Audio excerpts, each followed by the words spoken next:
সাইদের জীবনে এক নিঝুম অধ্যায় এলো। মুলতান টেস্টের আনন্দ যখন তুঙ্গে, ঠিক তখনই সংবাদ এলো তার আদরের ছোট্ট মেয়েটি আর নেই। নিয়তির কি নিষ্ঠুর পরিহাস! যে মানুষের ব্যাটের ছোঁয়ায় লক্ষ কোটি মানুষের মুখে হাসি ফুটত, তার নিজের পৃথিবীটাই অন্ধকার হয়ে গেল। একজন কিংবদন্তির গল্প, যাকে ছাড়া অপূর্ণই থেকে যাবে ৯০-এর দশকের ক্রিকেট। সচিন রমেশ টেন্ডুলকারের সাথে চলছিল তার ইঁদুর বিড়াল দৌড়। একদিন সচিন সেঞ্চুরি করেন, তো পরের ম্যাচেই সেঞ্চুরি করেন সাইদ আনোয়ার। ১৯৯৮ সালে সাইদ আনোয়ার সেঞ্চুরির দিক দিয়ে টেন্ডুলকারের চেয়ে গিয়েছিলেন।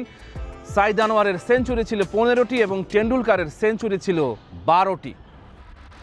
সময়টা ছিল অদ্ভুত, জাদুকরী। সচিন টেন্ডুলকার নিখুঁত ব্যাকরণে হয়ে উঠছিলেন কিংবদন্তি। সাইদ আনোয়ার তখন কবজির মোচড়ে ক্রিকেটকে দিচ্ছিলেন এক অলৌকিক ছন্দ। লারা, আনোয়ার নাকি সচিন, ৯০-এর দশকে কে সেরা? ফ্যানদের মনে দ্বিধাদ্বন্দ্ব। অনেকের মতেই ব্রায়ান লারা নন, আনোয়ারই ছিলেন সেই বাঁহাতি শিল্পী যিনি অন্তত ওয়ানডে ক্রিকেটে ছিলেন সচিনের মূল প্রতিদ্বন্দ্বী। তেহরানের ধুলোবালি থেকে করাচি, সাইদ আনোয়ার পাকিস্তানের সর্বকালের সেরা ব্যাটসম্যানদের একজন, ক্রিকেটের ট্রু লেজেন্ড। বোলাররা জানতেন বল কোথায় পড়বে, কিন্তু সাইদ আনোয়ারের কবজি যখন শেষ মুহূর্তে নমনীয় লতার মতো ঘুরে যেত, তখন বলটা সীমানার ওপারে গিয়ে আছড়ে পড়ত। ইমরান খান জহুরির চোখে ঠিকই চিনেছিলেন এই প্রতিভা। টেন্ডুলকার আর লারার রাজকীয় দ্বৈরথের মাঝে সাইদ ছিলেন সেই শান্ত নদী, যার গভীরতা মাপার সাধ্য হয়তো কারো ছিল না।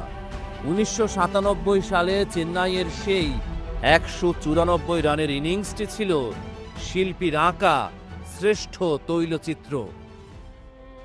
সাইদের জীবনে এক নিঝুম অধ্যায় এলো। মুলতান টেস্টের আনন্দ যখন তুঙ্গে, ঠিক তখনই সংবাদ এলো তার আদরের ছোট্ট মেয়েটি আর নেই। নিয়তির কি নিষ্ঠুর পরিহাস! যে মানুষের ব্যাটের ছোঁয়ায় লক্ষ কোটি মানুষের মুখে হাসি ফুটত, তার নিজের পৃথিবীটাই অন্ধকার হয়ে গেল। মানুষটা বদলে গেলেন।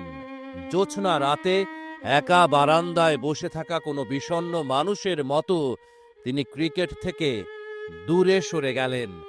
যখন ফিরলেন, চেনা সাইদ আর চেনা রইলেন না। থুতনিতে দাঁড়ি, চোখে এক অদ্ভুত নির্লিপ্ততা। শারজার নিরাপত্তা রক্ষীরাও তাকে চিনতে পারল না। যে মাঠে তিনি ৭টি সেঞ্চুরি করেছিলেন, সেই মাঠের গেটেই তাকে আটকে দেয়া হলো। ২০০৩ সালের বিশ্বকাপ, ভারতের বিপক্ষে সেই সেঞ্চুরিটি ছিল মোমবাতি নিভে যাওয়ার আগের শেষ উজ্জ্বল শিখা।